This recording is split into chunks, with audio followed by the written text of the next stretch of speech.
Сәлеметсіңдер ме, балалар? Бүгін біз табиғат туралы әңгімелесеміз.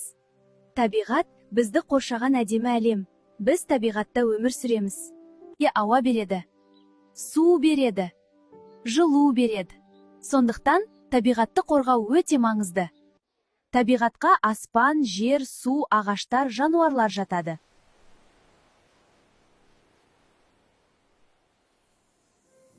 Табиғат екіге бөлінеді: тірі және өлі табиғат. Тірі табиғат өседі, тыныс алады, қозғалады. Тірі табиғатқа адамдар, жануарлар, құстар және өсімдіктер жатады. Ал өлі табиғат өспейді, тыныс алмайды, қозғалмайды.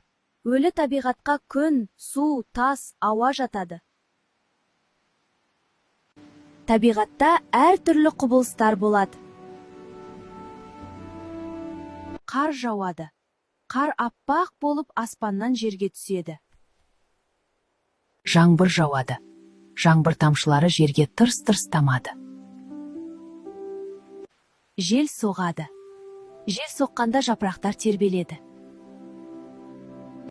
Күн шығады. Күн шыққанда айнала жарық әрі жылы болады.